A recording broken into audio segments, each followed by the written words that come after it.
It seems like in the country has moved towards a place where a lot of people are starting to get negative. They're negative about the future of the country. They're worried about government, the role of government. And that, in my mind, is the wrong way of thinking. If we are going to address these issues, we have to remain and start to get positive. We have to impress upon people that it's not government's responsibility to make us happy or to give us fulfillment or to find us a place in the economy. That is something that we have to impress on our youth. We have to explain to them that even though they are competing with the rest of the world for certain jobs, in terms of certain skills, we also have a lot to offer. And I think we as social scientists have to really impress that upon our youth.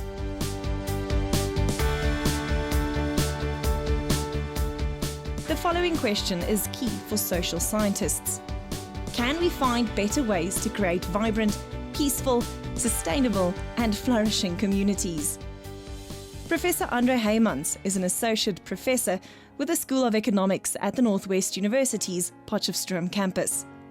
As an economist, he is in a unique position to provide insight for social scientists into the origins of economic growth and the specialization of labor.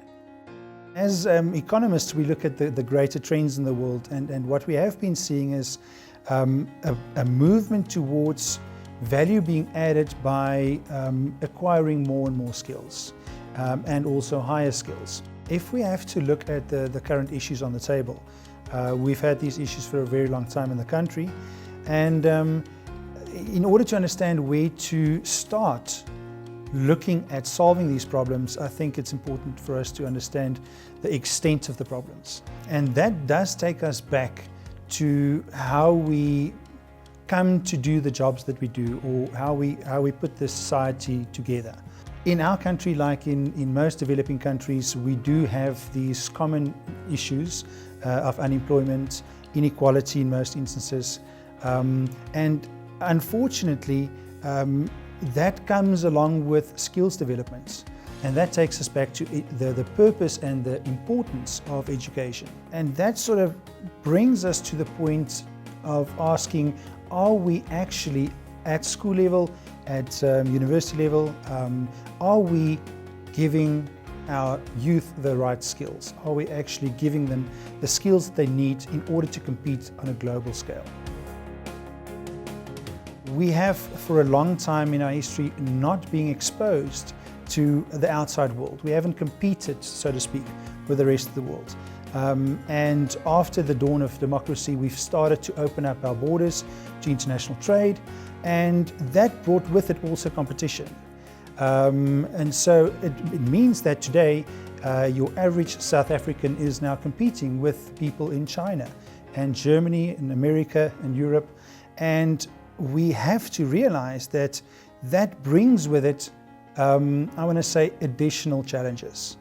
And I think in most instances, that's sort of where we miss, where we miss the point. I think as a population, we should also be realistic about the role of government.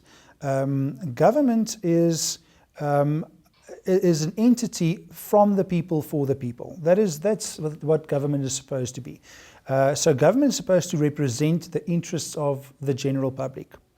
In that representation, in their role, it does therefore not mean that government is now solely responsible for my happiness as a citizen.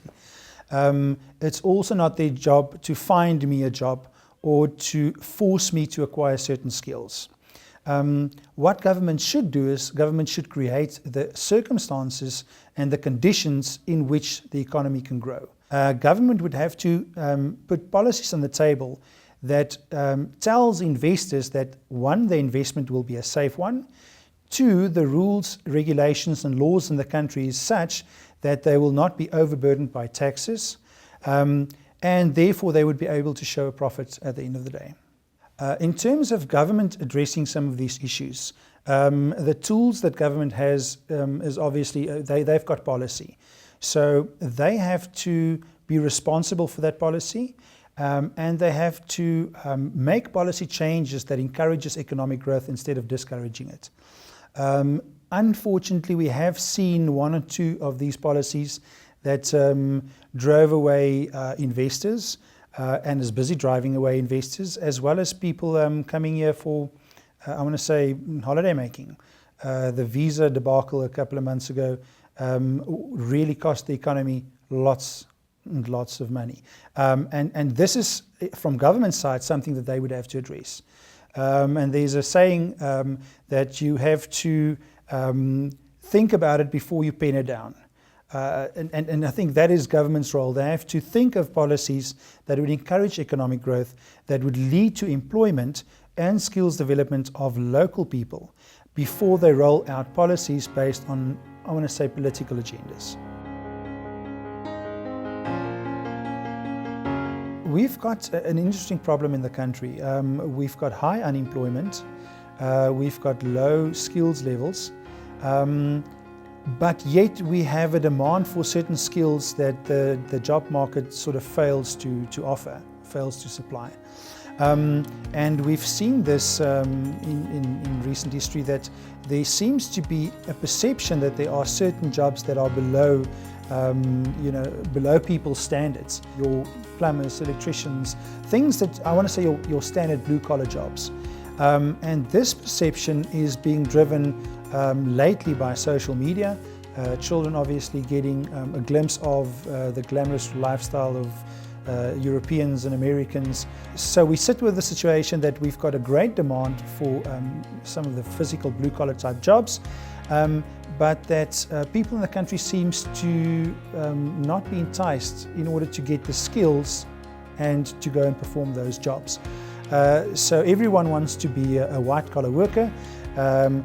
We see unemployment, yet there's opportunity in order to go and be economically active, and in lots of instances earning more than a decent wage. Our role as social scientists are then to impress upon the youth that they can still add value and they do still have a purpose in the economic system by adding those skills to blue-collar jobs.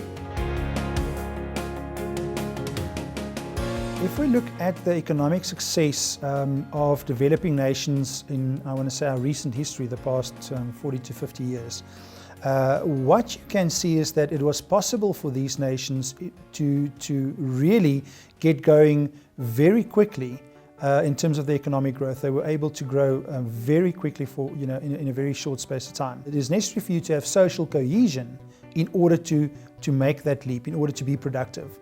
There's lots of, I want to say, struggle going on between different socioeconomic groups. And that, unfortunately, is holding back economic growth.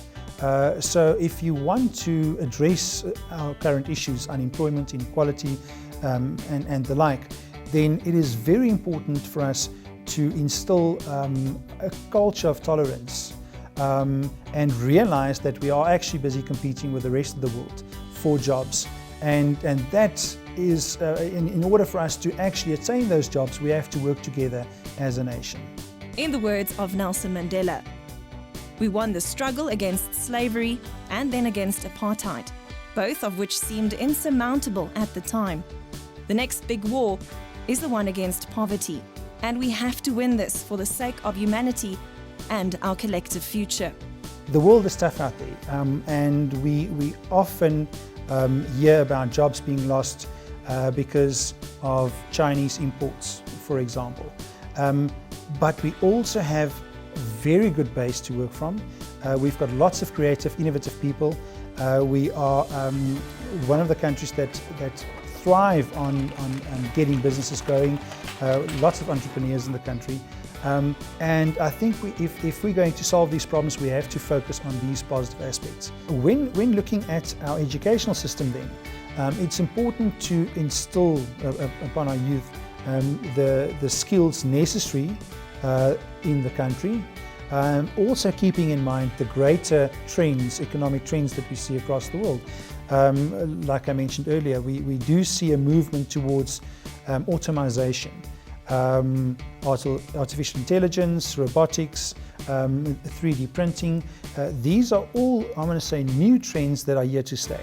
And if we are going to compete with other countries and with the citizens in other countries, we have to make sure that our youth and obviously our workforce eventually has those kind of skills in order to compete successfully with the rest of the world.